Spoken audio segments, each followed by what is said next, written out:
आयोगाची बैठक झाली, एक नियमावली तयार केली त्यांनी केली। जर तुमच्या महिला कुंकू लावत असतील किंवा असे विविध प्रश्न जे आहेत ते उपस्थित या प्रश्नावलीत त्यांनी केले, आता काय त्यांना सांगणार की अलीकडच्या काळामध्ये जे आहे पूर्वीच्या कुंकू लावण्याच्या पद्धती आता टिकलीवर आल्यात, इतर काही गोष्टी आहेत, पण आता मी त्याच्यावर अधिक काही बोलणार नाही।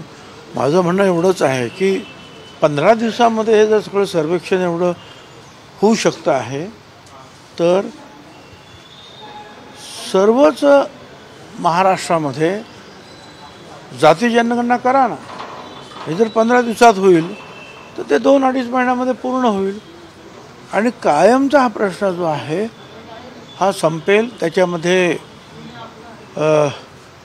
प्रत्येकजण वेगवेगळ्या पद्धतीनं जे बोलतो की आम्ही एवढे टक्के आहोत, आम्ही एवढे टक्के आहोत, आम्ही एवढे टक्के आहोत। आता याच्यामध्ये 1931चा जो इंग्रजांचा जी जनगणना आहे त्या जनगणनेप्रमाणे 54% ओबीसी आहे।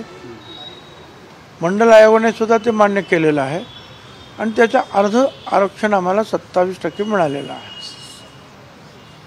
आता पलीकडचे लोक जे आहेत काही नेते तेव्हाच्या सगळ्या आकडेच्या फुगवून सांगतात आणि मग आमचं म्हणणं आहे की एकदाचं जे आहे कोण किती आहे हे ठरलं पाहिजे, त्याच्यासाठी जाती गणना करा।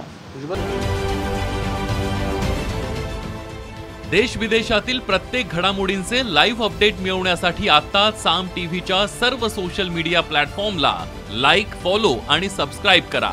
तसंच सर्व नोटिफिकेशनसाठी बेल आयकॉन प्रेस करायला विसरू नका।